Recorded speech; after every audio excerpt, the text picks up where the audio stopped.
Welcome back, Buff Riders. I am KG. This is RoughToBeBuffTV, and today we are looking at 11 different variations of barbell squatting. The very first exercise we are covering today is the barbell back squat. There are one of two ways that most people go about back squatting. They're either high bar squatters or they are low bar squatters. All that means is the position of the barbell on your back is either higher up on the shoulders or just a couple inches lower down on the back. That's all that means. High bar squat or low bar squat. Here we have the traditional back squat. Now the next exercise we're taking a look at is going to be the front squat. Now a lot of people tell me, Kyle, I hate the front squat. I don't have the flexibility in the front rack position, which you see here. That front rack position is high up on the clavicle, literally touching your throat with your fingers supporting the bar and keeping that bar in good position.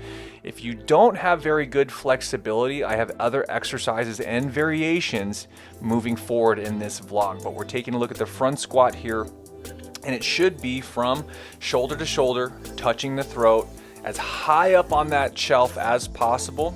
So if you don't have that flexibility, here we have the zombie front squat. I like to start a lot of people and sometimes keep them here if they just don't have the range of motion or the mobility in the shoulders and the lats and the triceps, that flexibility to get to traditional front squat. The zombie front squat is an awesome alternative. It helps keep the spine straight. The bar is in the exact same place and position as a front squat. We're just not stretching out the triceps, the wrists, and the fingers. That is the zombie front squat. Another version of the front squat is a classic bodybuilding style front squat. Basically, you're taking your arms in an X, you're securing the bar still, touching the throat without choking yourself, Xing those hands, basically putting hands in an X position from shoulder to shoulder and securing the bar always low, slow, keep your back nice and straight and stay tight.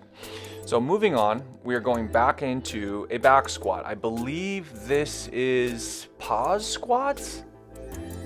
Yes, pause squats. So a very simple way to increase the intensity on any lift is change up your tempos. So what we're trying to do here is when we get to the bottom of this squat, give it a little pause. It can be anywhere from 1 second to 2, 3, 4, 5 seconds is probably a little excessive, but some programming does call for it. I've seen some Asian weightlifters, like Olympic weightlifters, sit at the bottom of a squat for 15 seconds while maintaining a position. So it can vary. So pause squats is another variation of barbell squat. Here it looks like we have Eccentric. Oh no, these are shotgun squats. This is a high intensity technique. So this is a high intensity technique. A shotgun squat is basically me going down. It's about a 5-second count on the way down. You bottom out, pause, come up a quarter, pause again, and then down and go. So it'd be 5, 4, 3, 2, 1, pause, come up a quarter, pause, down and go. These are super difficult. You don't need to load too super heavy to feel these. These are awesome if you're having trouble maintaining position at different parts of the lift. And these are gassers. I mean, these are really tough variation. Definitely a high intensity technique when it comes to back squatting. So once again, pausing at the bottom, come up a quarter, down and go.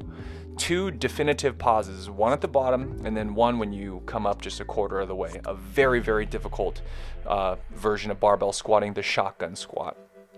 What do we have next here? So it looks like, okay, this is an eccentric back squat. So eccentric or like a negative is what we're doing is we're trying to go down super duper slow. So this looks like it's maybe like a 5 count.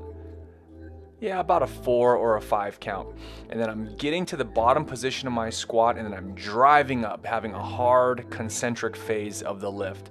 So creating and maintaining lots of tension still, slowly on the way down when I get to the bottom, really using some force in driving up. So these are eccentric back squats with a concentric emphasis. Super slow, super controlled. Next exercise, what do we got here? So I believe these are tempo squats. Tempo squats are if you want to put your life on pause and really just make your life a living hell. Tempo squats. We are not completely bottoming out and we are not completely standing tall. We are basically staying in that mid range of motion, and I'm just trying to create as much stress and my legs, glutes, and back as possible. I like to do super high reps when I do tempo squats on days when I'm very, very fresh, because the high volume does accumulate and they are really make you fatigued. Zercher squat is what you're taking a look at next. You're gonna have to place the bar lower on the rack. You're basically putting the bar in the pits of your elbows. You wanna keep your arms as parallel as possible. And you're basically just another way of loading the squat on the front side of the body. This is a really awesome way to get your lats and your back engaged as well. And if the bar hurts your arms, too bad, tough it out. Next exercise, the overhead squat. This is the test of mobility. So with this overhead squat, you can see I'm doing a strict press at the beginning. Basically from my back, a snatch, strict press, getting into that overhead position. I'm reaching and punching towards the roof as I get deep into my overhead squat. So another way you can get into the overhead squat is by doing like a snatch catch or a snatch balance, which is basically I'm gonna dip in my legs, I'm gonna drive the bar, and then receive the bar in a soft knee bent position. Boom, right there. And then absorb the bar, go down slow, controlled as always. That is the overhead squat. The last exercise we're covering today is the Bulgarian Barbell Split Squat. So you can see I think that's roughly like a 12-inch box behind me. There is a plate so that box stays stable. Safety first, kids. And we are basically loading the back. You can still do a Zercher squat in this position as well. If you don't want to load the spine or compress the spine by loading it on your back, you can load it front side like a front squat or like a Zercher squat. So thank you guys so much. I hope you guys learned something today. This whole channel is to help you guys learn and grow and become better lifters. And that's what this is all about, learning and getting better. So thank you so much for tuning in. I am KG Buff Riders. I will see you next time. Peace.